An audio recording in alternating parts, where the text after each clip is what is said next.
tidak telat ya, meskipun sudah 9 hari, ya selamat tahun baru untuk kita semua. Saya kira di tahun yang baru ini, meskipun memang sesuai apa yang disampaikan Pak Ketua Kelas, bahwa ini ada kelas yang terakhir, tapi saya kira semoga teman-teman di sini tidak bosan-bosannya untuk belajar sejarah. Meskipun memang saya akui apa yang saya sampaikan selama ini ya tidak bisa semua-muanya bisa saya sampaikan, tetapi saya kira itu adalah gambaran-gambaran kecil bagaimana kita bisa lebih dalam mempelajari sejarah. Oke, sebenarnya di kelas sebenarnya di kelas penutup ini saya hanya ingin menyampaikan satu dua, semoga ini materi tidak begitu berat. Sebenarnya ya ini hanya bahan refleksi lah kalau boleh dibilang begitu. Tapi saya kira ini penting ya untuk kita, terutama bagaimana kita melihat sejarah ke depannya. Oke.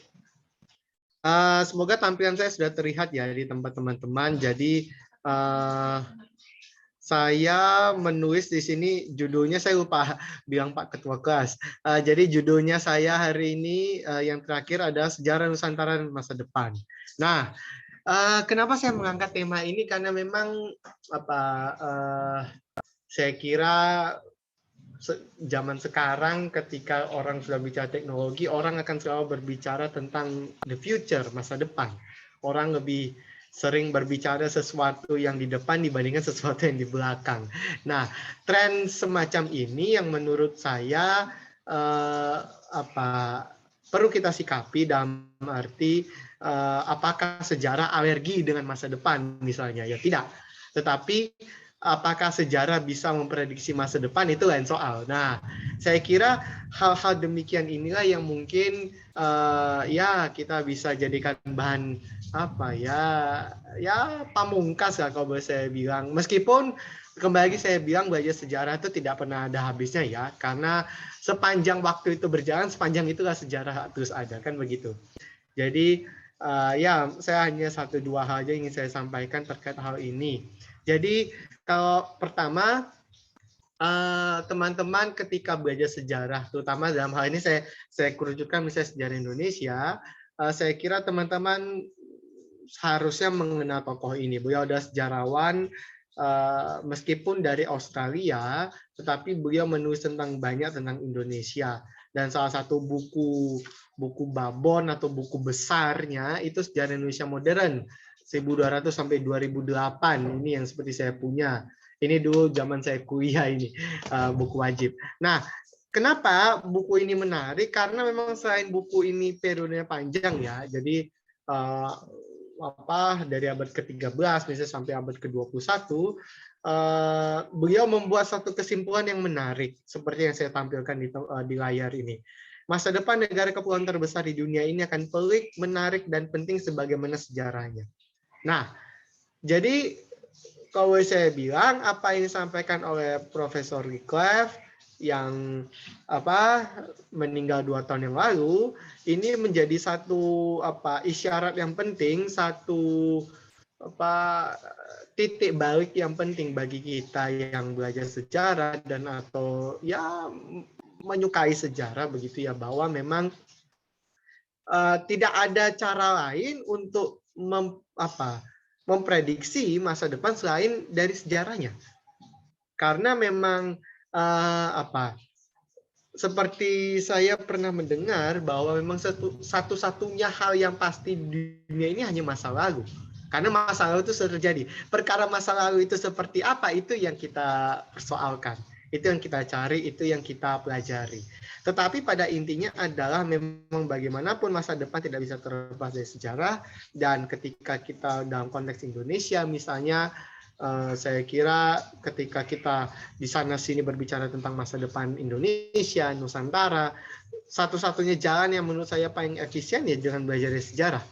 Perkaranya sejarah bagian mana? Nah, itu yang banyak hal, banyak cara pandang, banyak pelajaran yang bisa kita ambil. Nah, lalu ini seorang guru dosen saya dulu ketika saya kuliah, Pak Bambang, Prof. Bambang Purwanto, dia menulis sebuah artikel, mengapa Indonesia memerlukan sejarah, ilmu sejarah. Karena memang, ya, kita tahu ketika kita bicara sejarah, selama ini sejarah hanya dalam perspektif yang sempit, dalam perspektif yang apa namanya, cenderung hanya satu arah yang namanya kita kenal sebagai nasionalisme yang sempit. Padahal sebenarnya sejarah lebih luas daripada itu. Nah, teman-teman bisa cari artikelnya beliau ini, dan saya kira menarik sekali karena ada satu gagasan yang beliau perkenalkan, bukan satu, dua sebenarnya, yang sebenarnya ini dua gagasan yang sudah pernah dari dulu diungkapkan, terutama oleh para sejarawan, para ahli ilmu sosial beberapa tahun terakhir, dan beliau menegaskan kembali dalam konteks di Indonesia. Apa itu? Bahwa ketika kita bicara sejarah, kita akan berbicara yang namanya mengonsumsi sejarah atau consuming history. Ini sebenarnya sebuah gagasan disampaikan oleh seorang guru besar, profesor dari Inggris kalau saya tidak salah, Jerome de Groot. Ini consuming history, historian and heritage in contemporary popular culture. Jadi bagaimana sejarah, khususnya sejarawan, dan warisan budaya itu dalam konteks kekinian, kontemporer. Lalu ada namanya public story, sejarah publik begitu. Nah, dua gagasan ini, mengonsumsi sejarah dan sejarah publik, sebenarnya itu bukan gagasan yang asing bagi kita di abad ke-21 ini. Karena sebenarnya kita sudah mengalami. Seperti sebenarnya apa yang kita lakukan malam ini, sebenarnya ini kan salah satu cara memperkenalkan sejarah dengan cara yang di luar batas-batas yang formal begitu ya. Dalam arti sejarah tidak lagi hanya berbicara dalam tataran sekolah, perguruan tinggi, tetapi sejarah itu menjadi konsumsi atau satu hal yang bisa dinikmati dan bisa bahkan bisa dibuat juga, bisa dibangun gitu ya, bisa dinarasikan oleh banyak orang. Jadi ketika kita bicara bagaimana sejarah secara umum atau bahkan sejarah Indonesia secara khusus pada abad ke-21 ini, tren sejarah publik dan tren mengonsumsi sejarah itu bukan sesuatu yang asing lagi. Bahkan kalau misalnya teman-teman masih mengawang-awang, saya tunjukkan misalnya, ketika kita bicara bagaimana kita belajar sejarah misalnya pada abad periode sekarang, kita tidak asing lagi dengan media sosial. Kita punya HP dan kita misalnya bisa akses informasi-informasi sejarah dari mana saja. Ini bukan maksud saya mempromosikan, tetapi saya kira dua website ini memang saya kira secara kredibilitas memang cukup terjamin lah. Misalnya website yang pertama ini Historia. Kalau teman-teman sering browsing, buka YouTube atau Instagram, itu tentu sering menemukan ini Historia, web Historia, dan saya pribadi membaca ketika Historia itu satu tren sejarah yang menurut saya menarik, karena memang sekarang ketika kita belajar sejarah, kita tidak lagi bicara semata-mata hanya sebuah narasi yang panjang, yang berbuku-buku, berjilid-jilid, tapi bisa narasi yang hanya kayak kita membaca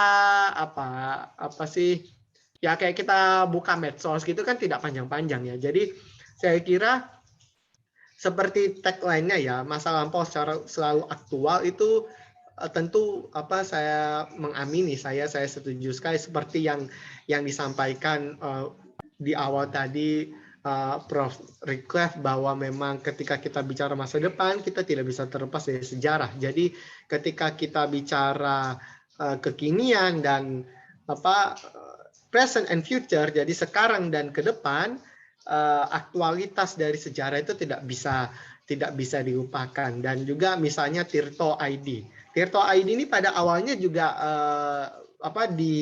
dibangun itu oleh orang-orang yang berkecimpung dalam bidang sejarah, dalam bidang orang-orang yang memang pada dasarnya punya keilmuan sejarah atau memang menyukai sejarah, sehingga kalau kita baca artikelnya Tirto memang awal-awalnya dan sampai sekarang itu memang lebih banyak berbicara tentang sejarah.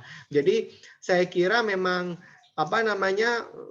banyak ya sekarang ya tren ketika orang-orang membangun misalnya website, membangun platform-platform tentang sejarah, karena memang itu satu keharusan ya. Karena ya seperti sekarang ini misalnya ketika kita belajar sejarah daring ini kan sebenarnya juga sebuah keharusan. Karena memang dalam arti tuntutan zaman mengatakan demikian begitu ya. Karena kalau kita hanya mengadakan cara-cara yang biasa ya kita tidak bisa sejarah itu tidak lagi sejarah itu hanya berdiri di belakang, tidak pernah maju. Jadi meskipun memang sejarah itu kita ke belakang, tetapi bagaimana cara memandang sejarah itu yang terus maju. Cara memandang sejarah melalui teknologi, melalui media sosial, itu cara-cara kita bagaimana melihat sejarah. Dan mungkin ya terakhir sebagai penutup begitu ya, saya kira memang ketika era media sosial, era ketika kita semakin terhubung, kita semakin istilahnya borderless gitu ya, semakin tanpa batas. Begitu pula saya kira bagaimana cara kita mendalami, bagaimana cara kita melihat sejarah, bagaimana kita melihat masa lalu kita, terutama misalnya dalam konteks Indonesia secara umum maupun global. Karena memang ketika kita bicara sejarah, memang apa yang kita alami itu bukan sesuatu yang tiba-tiba, bukan sesuatu yang dari sananya begitu, tetapi memang ada akar-akarnya, ada alasannya, ada prosesnya, ada aktor-aktornya begitulah kalau boleh saya bilang, dan tentu ada impact ya, ada dampak yang pada masa tertentu itu akan berulang kembali. Jadi ketika kita bicara ada perubahan, kita bicara masa depan ya, masa depan tidak lain adalah perubahan, dan perubahan itu adalah bagian dari sejarah. Ketika kita bicara perubahan, itulah sejarah begitu. Jadi saya kira memang ketika media sosial dengan berbagai macam kemudahannya untuk mengakses informasi, misalnya sejarah juga, saya kira ya tidak ada salahnya ketika teman-teman boleh mencari sumber sejarah dari mana saja.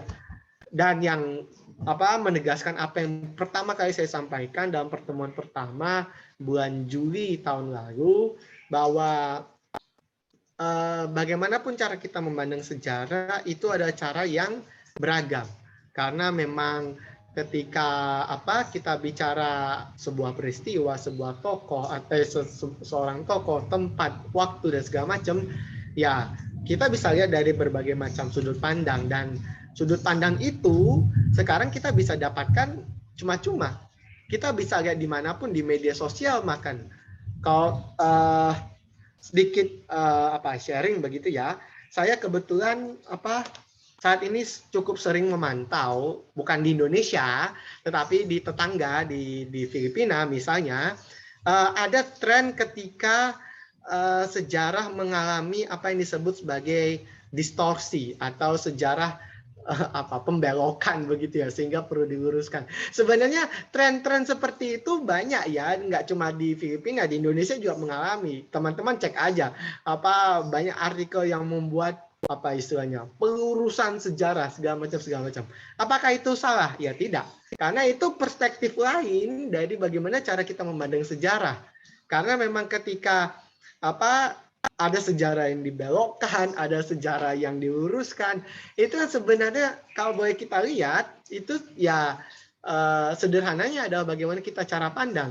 Dan pertanyaan jauh lebih mendasar adalah kita memilih yang mana. Nah, ketika kita memilih, disinilah saya kira relativitas itu terlihat. Maksud saya kebenaran secara faktual, secara otentik, objektif tentang masa lalu bisa jadi tidak banyak berubah. Tetapi yang mungkin berubah adalah bagaimana kebenaran itu secara interpretatif atau bagaimana sudut pandang memandangnya. Siapa menjadi pahlawan, siapa menjadi korban, siapa menjadi pemenang, siapa menjadi pecundang misalnya. Nah, ini yang apa perspektif-perspektif demikian inilah yang saya kira bisa teman-teman cari sendiri dan itu sudah banyak. Saya tidak perlu sebutkan, teman-teman sudah bisa cari di YouTube, di Facebook, di Twitter, di mana. Jadi saya kira seperti tadi yang saya bilang, kita berbicara sejarah masa kini, tentang maksudnya pada masa kini kita memaknai sejarah, kita tidak terlepas dari nama sejarah publik. Jadi sejarah publik pada intinya bagaimana sejarah itu bisa dikonsumsi dan bisa diproduksi juga oleh banyak orang. Makanya kalau di YouTube kita sudah banyak ketemu channel, entah channel dari yang istilahnya apa ya, yang biasa-biasa aja sampai channel yang terkemuka, bahkan stasiun-stasiun TV juga punya acara bernuansa sejarah. Jadi saya kira sampai kapanpun, bagaimanapun sejarah juga akan tetap relevan. Sejarah akan tetap sejalan dengan perkembangan teknologi. Hanya pertanyaannya bagaimana kita yang menanggapinya. Jadi sebenarnya ketika saya ingin menutup kelas ini ya yang ada di pikiran saya hanya itu. Jadi bagaimana saya membagikan apa ya kalau saya bilang sebuah cara pandang begitu ya, bagaimana kita memaknai sejarah dari apa yang sudah kita pelajari, apa yang sudah kita lihat, bahwa paling tidak dalam dinamikanya ya, dalam perjalanan terutama kita bicara bangsa Indonesia, dalam konteks juga dunia global, ini tidak pernah terlepas ya. Jadi ketika kita bisa bicara sejarah, kita bicara bagaimana hubungan, keterhubungan. Kita tidak pernah asing sebenarnya. Makanya ketika kita bicara globalisasi bukan sesuatu yang baru. Globalisasi itu sudah terjadi berabad-abad sebelumnya dengan perdagangan misalnya. Lalu kita bicara bagaimana komunikasi, itu juga bukan sesuatu yang baru, itu sudah dari zaman lampau. Jadi memang ya pada akhirnya ketika sekali lagi saya mau bilang bahwa jangan bosan-bosan ketika kita belajar sejarah, meskipun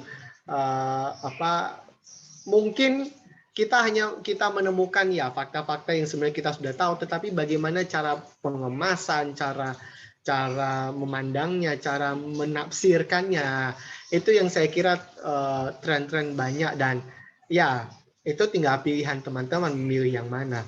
Yang penting selama ada pertanggungjawaban, selama itu bisa dibuktikan dalam arti sumbernya valid, lalu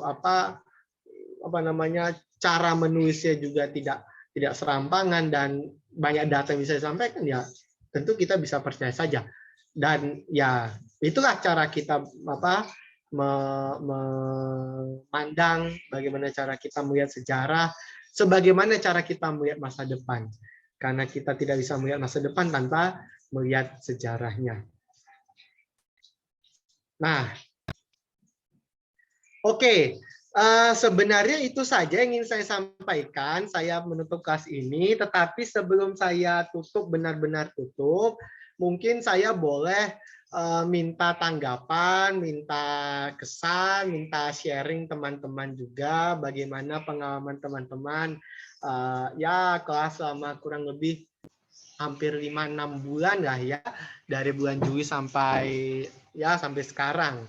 Mungkin saya boleh minta kesan pesan 1-2 teman-teman untuk kita menutup kelas sejarah kita. Mungkin yang pertama ini ya saya tanggapi saja. Ya, saya setuju bahwa memang kita bisa belajar dari mana saja ya. Saya jadi ingat ketika kita bicara meme misalnya di Instagram atau di Twitter, itu juga saya mengikuti perkembangan bagaimana sejarah itu menjadi konsumsi dalam arti konsumsi meme gitu ya. Karena memang kalau kita bicara meme ya, meme itu kan sebenarnya sebuah kita memaknainya bisa secara yang paling sederhana, atau bahkan yang paling kompleks. Kalau yang sederhana kita hanya melihat itu sebagai gambar lucu-lucuan, tapi sebagai sesuatu yang kompleks itu sebenarnya bisa kita lihat dari perspektif propaganda. Dan tentu kita bicara propaganda itu bukan sesuatu yang ngeri ya, karena propaganda itu kan sebenarnya sesuatu cara untuk mempengaruhi. Iklan itu kan sebenarnya dalam beberapa hal kan sebenarnya propaganda dalam arti yang halus ya. Dan begitu juga meme. Jadi sebenarnya ketika kita bicara meme, ya saya setuju. Dan bahkan beberapa, kalau saya tidak salah ya, beberapa tahun terakhir juga teman-teman saya yang kebetulan juga meneliti tentang sejarah juga punya satu gagasan bagaimana cara mengajarkan sejarah lewat meme. Dan saya kira itu tidak salah karena memang itu tren sekarang dan saya kira tidak ada salahnya. Selama itu tadi ya, secara faktual tidak ada sejarah yang dalam arti tidak ada sejarah yang termanipulasi begitulah ya. Tetapi cara menyajikannya atau cara memproduksi, mengonsumsinya itu yang kita bisa macam-macam. Dan saya kira meme itu menjadi satu cara yang tentu bagus juga. Ya, memang ketika kita bicara, jadi seperti yang dulu kalau teman-teman ingat pertemuan pertama saya bilang, sejarah itu kan sebenarnya dua arti ya. Sejarah itu di satu sisi adalah masa lalu itu sendiri, dan sejarah itu dalam arti cara kita memaknai masa lalu. Nah, terkadang kita tidak berdebat dalam hal yang pertama. Ketika kita bicara masa lalu, faktanya mungkin jelas. Tetapi cara kita memandangnya mungkin bisa berbeda. Ada yang menganggap itu sebuah keberhasilan, itu menganggap sebuah kemunduran. Ya misalnya seperti sekarang, saya beri contoh ya. Ketika sekarang misalnya teman-teman di kota-kota besar itu bisa menemukan bangunan-bangunan peninggalan kolonial. Dan banyak orang ketika melihat bangunan peninggalan kolonial mengatakan bahwa bangunan itu bagus sekali. Seakan-akan pengen kembali kepada masa kolonial. Apakah itu salah? Ya tidak salah juga. Karena memang ketika kita bicara sejarah kolonial, kita tidak bisa bicara sejarah satu sisi kan.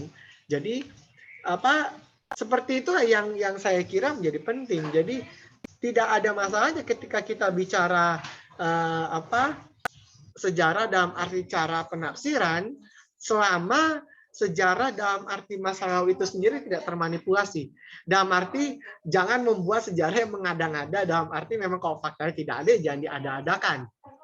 Kecuali misalnya bagaimana cara kita bernostalgia misalnya, nah, itu nggak ada masalahnya. Bernostalgia itu secara tidak langsung adalah cara kita memaknai sejarah. Cara kita mengingat sejarah itu tidak lain nostalgia misalnya. Kalau teman-teman tahu kenapa dibangun Tugu, kenapa bangunan kolonial tetap dipertahankan, kenapa ada museum, kenapa ada apa lagi misalnya cagar budaya, itu kan tidak lain adalah cara kita mengingat masa lalu. Itu sarana-sarana sebenarnya. Dan sekarang kalau misalnya itu dulu sarana yang konvensional, sekarang kita pakai cara yang digital. Sekarang ada misalnya tur museum virtual. Kalau teman-teman mau ke museum mana, entah di luar negeri, entah di dalam negeri, tinggal cari websitenya, bisa teman-teman telusuri.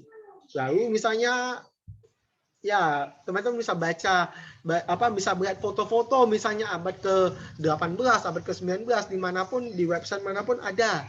Website luar negeri misalnya, itu ada. Jadi saya kira, ya kalau soal ngamuk gara-gara perspektif sejarah itu saya kira hanya masalah kitanya aja yang tidak dewasa. Saya kira justru seperti itulah sebenarnya cara kita melihat sejarah. Ya ngamuk-ngamuk itu istilahnya menambah suasana aja sih menurut saya. Tidak terlalu bermasalah kalau menurut saya. Ya, memang sejarah multidimensional itu adalah sejarah yang menurut saya paling ideal ya. Karena kalau kita bicara idealisme atau sejarah yang gimana sih cara melihat sejarah yang ideal itu ya, bagaimana 3 zona waktu begitu ya. Meskipun saya ingat kata dosen saya, kalau kita bicara masa lalu jelas itu sudah pasti ya. Masa lalu itu sebenarnya apa? Kalau kita bicara masa lalu, kita bisa artikan paling sederhana adalah apa yang sudah terjadi. Misalnya tadi kalau saya ini misalnya beberapa menit yang lalu ini lagi bersihin hidung ini ya itu sebenarnya sudah masa lalu. Tapi kalau kita bicara masa kini, sebenarnya kalau kita bicara masa kini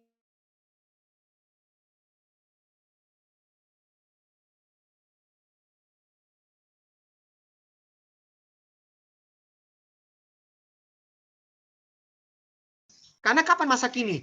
Masa kini itu lalu sebelumnya menjadi masa depan. Jadi perspektif waktu seperti itu dalam beberapa hal sebenarnya agak kabur.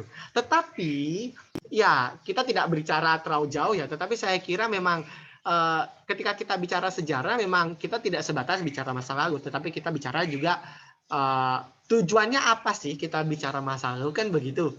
Tujuan mencari masa lalu adalah kita melihat masa kini dan nanti untuk yang masa akan datang seperti yang tadi saya kutipkan di awal pernyataan Reclave misalnya begitu. Nah, terus ya ini juga saya jadi ingat kalau bicara ini ada seorang kalau teman-teman di YouTube itu kenal ya. Saya belum pernah nonton sih, cuma saya kenal beliau karena ternyata beliau itu satu kampus dengan saya. Apa sih channel YouTube-nya tuh? Jejak Tanah Jawa apa saya lupa. Aduh. Nama Instagramnya itu Om Hao. Tanah Jawa apa ya saya lupa itu sejarah Tanah Jawa atau Babat Tanah Jawa saya lupa nama YouTube-nya itu saya kira juga menarik ya. Itu menariknya begini, karena sejarah dikemas dalam hal konteks mitologi, konteks ya angker-angker lah kalau kita boleh sebut. Itu apakah saya kira itu juga cara pandang sejarah yang menurut saya menarik ya, karena memang ketika kita bicara sejarah terutama anggaplah misalnya kita bicara periode yang klasik ya, periode sebelum kolonial misalnya. Kita tidak bisa terlepas dari namanya mitos. Kita tidak bisa terlepas dari yang namanya dongeng segala macam. Apakah itu tidak bisa menjadi sejarah? Itu bisa. Tapi dalam hal sejarah misalnya kebudayaan, bagaimana masyarakat memaknai masa lalu melalui mitos. Makanya ada dongeng, ada legenda, ada apa. Itu kan sebenarnya bagian dari sejarah juga. Kalau abad sekarang itu abad dulu ya. Tapi kalau kita bicara sekarang, menariknya itu dikemas dalam konten mistis misalnya. Nah, dan beberapa hal itu saya kira itu cara memperkenalkan sejarah juga. Meskipun kelihatannya kok mengerikan, kok angker ya.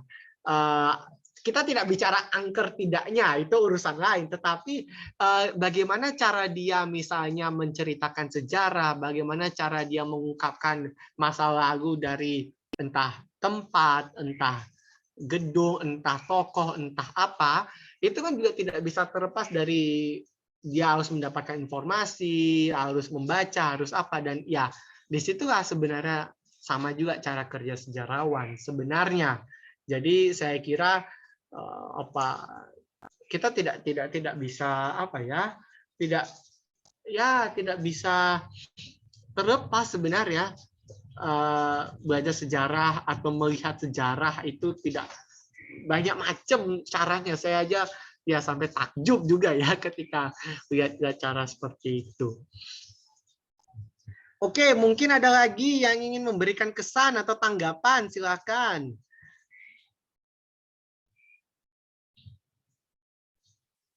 Ini coba ya, saya juga pengen penasaran. Saya coba buka dulu deh meme sejarah. Ini saya tahunya di Instagram, kalau di YouTube belum, jarang saya nonton ya. Tapi ya boleh boleh saja sih.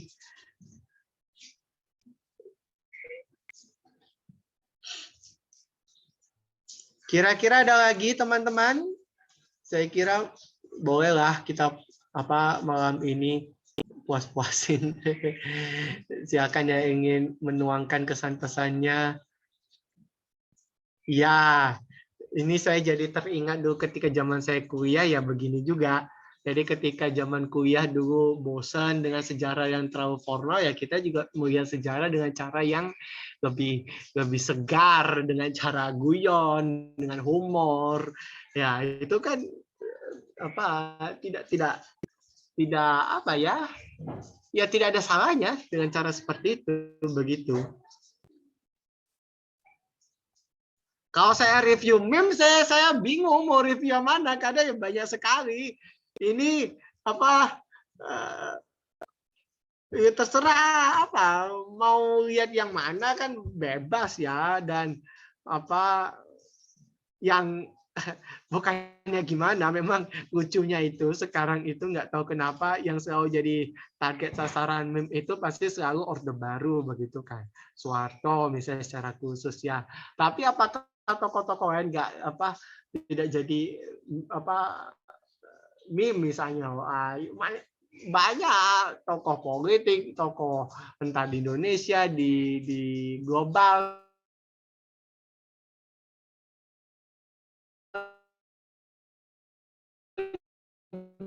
juga.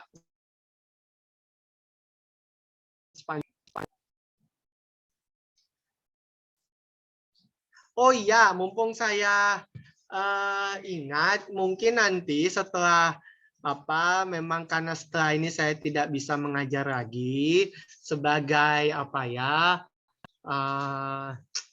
masih istilahnya ya sebagai kenang-kenangan begitulah. Nanti saya bagikan, kebetulan saya punya ya cukup banyak buku PDF tentang sejarah secara umum misalnya atau sejarah Indonesia, itu nanti saya akan share linknya ke Pak Ketua Kelas untuk bisa dibagikan ke teman-teman. Ya, semoga bisa bermanfaat lah. Dan saya kira juga kalau teman-teman mau mencari buku sejarah sekarang di mana-mana sudah banyak ya, nggak perlu harus buku fisik misalnya ya, meskipun saya lebih senang baca buku fisik ya, misalnya kayak gini kan saya lebih senang baca buku fisik, tapi kalau teman-teman senang baca buku online ya juga nggak apa. Sekarang banyak cara begitu ya, tidak satu dua cara aja. Atau saya kirimkan saja deh linknya sini sebentar ya. Nanti saya kirim juga ke Pak Ketua Kelas. Linknya mana dia? Sebentar.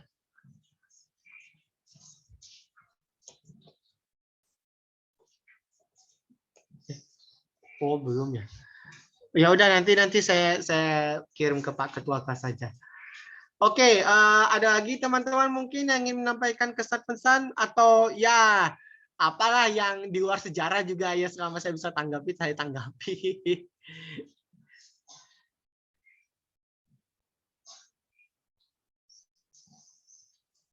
Silakan.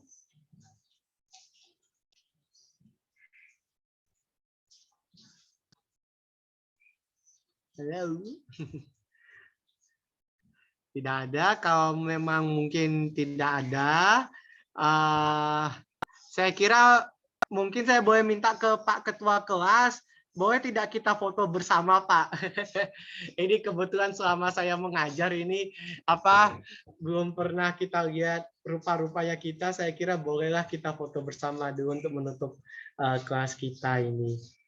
Silakan mungkin Pak Ketua Kelas bisa pandu. Oke, boleh ya, sobat kelas kita bantu Pak Joshua ya untuk foto bersama ya, kita buka. Ya. Silakan teman-teman, kalau ada yang mau on cam biar saya Ya. juga tahu rupa teman-teman. Ya, Iya. kita boleh on cam semua ya. Oke, silahkan. Iya. Nah, ini macam-macam ya. Ini ada ibu, bapak, teman-teman. Saya minta maaf sebelumnya kalau saya sering panggil teman-teman ya, karena ini saya kebawa suasana ketika dulu saya kuliah, jadi saya manggil itu selalu teman-teman begitu ya. Ya sebenarnya apa panggilan itu kan teman-teman itu kan saya senang itu karena memang kayak seakan tidak ada jarak begitu ya ketika saya panggil teman-teman begitu. Oke, sudah boleh dipotong. Ya, silakan Pak Ketua Kelas.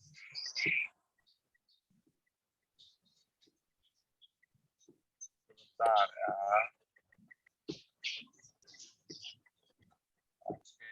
Ya, teman-teman yang pakai laptop mungkin juga boleh bantu fotoin dan kirim ke saya ya. Saya kebetulan saya lagi nyetir di jalan.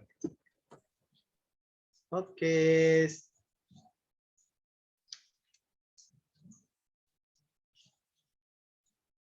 Ya, oke. Sebelumnya, ya, oke, baik. Saya juga sudah sempat foto tadi. Jadi, saya kira untuk menutup pertemuan kita selama kurang lebih 6 bulan ini, saya Joshua mengucapkan terima kasih yang sebesar-besarnya kepada Pak Ketua Kelas, Bapak Ibu, teman-teman semua yang sudah setia mengikuti kelas saya setiap hari Minggu malam.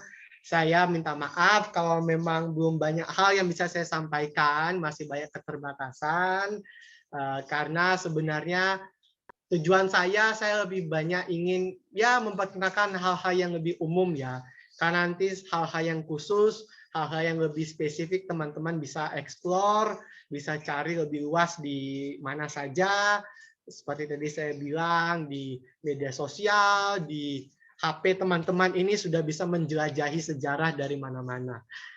Oke, saya kira sekali lagi terima kasih banyak atas kebersamaan kita, atas kesempatan yang berharga bisa bertemu teman-teman meskipun hanya melalui daring. Jadi saya harap setelah kelas ini teman-teman masih tetap menyukai, mencintai sejarah, teman-teman bisa melihat sejarah dari mana-mana dan tentu seperti tadi pesan di awal bahwa ketika kita bicara masa depan, satu-satunya cara adalah dengan cara kita belajar dari sejarah.